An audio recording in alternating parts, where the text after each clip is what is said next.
वर्ग आणि विद्यार्थी मित्रांनो, सर्वप्रथम सर्वांना 78व्या स्वातंत्र्य दिनाच्या हार्दिक शुभेच्छा. देशभक्ती करण्याचे अनेक मार्ग असतात, त्याच्यापैकी एक मार्ग म्हणजे सैन्य दलात भरती होणं. तर माझी पण एक लहानपणापासून इच्छा होती की मी सैन्य दलात भरती व्हावं. हीच इच्छा माझी 19 फेब्रुवारी 1997ला पूर्ण झाली आणि मी सैन्य दलात भरती झालो. माझी 9 महिन्याची ट्रेनिंग पूर्ण करून मी पहिली पोस्टिंग जम्मू आणि काश्मीर कुपवाडा जिल्ह्यामध्ये झाली. तिथे 2 वर्षाचा टर्न पूर्ण करून मी एक कारगिलचं वातावरण तयार झालं आणि नवीन जागा पोस्टिंग कारगिलच्या मार्गाने प्रकस्त झालं. आणि द्रास गाव तुम्ही ऐकलं असेल, द्रास, कारगिल, बटालिक हे नाव तुम्ही ऐकलेले असतील.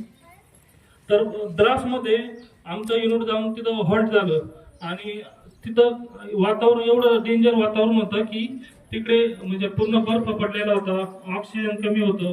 त्यासाठी आम्हाला तिथं क्लायमेट शूट करायला सांगितलं. कमीत कमी 1 महिनाभर तिथं क्लायमेट शूट केलं, कारण बाहेर खालच्या वातावरणात वरच्या वातावरणात जास्त फरक असतो. त्यामुळे ते पहिलं क्लायमेट शूट करणं गरजेचं होतं. तिथं आम्ही अटॅकच्या प्रॅक्टिस केल्या, म्हणजे आपण पोस्टला कसं अटॅक करायचा, दुश्मनाला कसं मारायचं, ह्या पद्धतीची पहिली सराव केली, तयारी केली. आणि त्यानंतर 1 महिन्याचा सराव पूर्ण झाला. क्लायमेट शूट झाल्यानंतर आम्हाला टास्क भेटला. तो टायगर हिलच्या समोर एक जंक्शन पाडी आणि टॉमी पाडी होती. तर ह्या 2 पाड्यांना आम्हाला अटॅक करायचा टास्क भेटला. त्यासाठी आमचे 10-12 ग्रुप बनवले आणि आता त्या पाडीवर अटॅक करायचा म्हणजे कमीत कमी त्या पाडीवर जायला 8 ते 9 तास लागायचे. म्हणजे एवढी हाईटवर होती, उंचाव पाडी. मग त्याच्या अगोदर आपली जे बोपर्स आरटी असतात, ते बोपर्सचं तुम्ही नाव ऐकलं असेल, मोठे मोठे गन असतात ते. तर त्याचा एक सपोर्ट फायर आम्ही घेतला कारण अटॅकला जायच्या अगोदर त्यांचा एक सपोर्ट फायर आम्ही घेतला आणि त्यांना सांगितलं की आम्हाला 8 तास लागतात समजा या पॉईंटवर जायला. तर तुम्ही कमीत कमी 4 तास या पॉईंटवरती तुमचे बॉम्ब फायर करा. आणि आम्ही आमच्या पद्धतीने पैदल चढायला सुरुवात केली. तर मी हे सगळं थोडक्यात सांगतोय, डिटेलमध्ये भरपूर आहे त्याच्यामध्ये. असं चढत असताना त्यांचा फायर आपल्या पॉईंटला चालू आहे. आपल्याच पॉईंटवर ते पाकिस्तानी अतिरेकी येऊन बसले होते. पाकिस्तानचे सैन्य असतील, अतिरेकी असतील ते, आणि पाकिस्तानचा पण फायर आपल्याकडे येत होता. मग जस काय पाकिस्तानचा बॉम्ब जर आपल्याकडे डोंगर क्रॉस करून आला तर त्याचा एक आवाज येत असतो. ते म्हणजे माहित नाही, आम्ही ग्राउंड आम्हाला माहिती आहे. तो आवाज आल्यानंतर आपण जिथं भेट म्हणजे दगड असतील, झाड असतील, त्या झाडी लपून आपलं जो बॉम्ब आलेला तो फायर पडल्यानंतर, बॉम्ब फाटल्यानंतर आपण परत उठून आपल्या मार्गाला निघायचं. अशा पद्धतीने 4 ते 5 तास चालल्यानंतर आपला जो फायर चालू होता आपल्या पॉईंटला, तो फायर बंद केला. आणि तो फायर बंद केल्यानंतर परत आम्ही सेक्शन वाईज चालायला सुरुवात केली. पॉईंटच्या एकदम जवळ गेल्यानंतर त्यांच्या ही सगळं रात्रीची घटना सांगतोय मी, दिवसा नव्हती, दिवसा मोमेंटच नव्हते तिकडे, ही फक्त रात्रीची होती.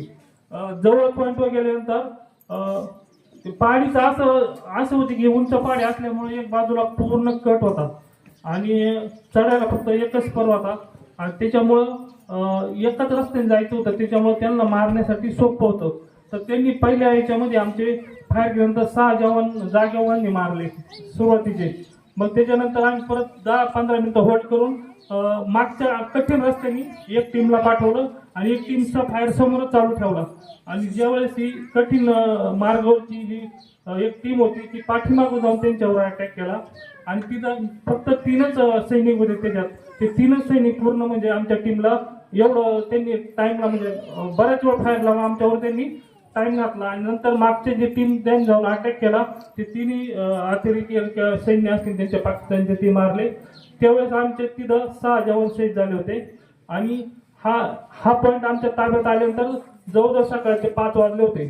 ज्यावेळेस थोडं उजेडायला सुरुवात झाली त्यावेळेस टायगर हिल तुम्ही नाव ऐकलं असेल फक्त, तर टायगर हिल ते पाकिस्तानचे सैनिक होते.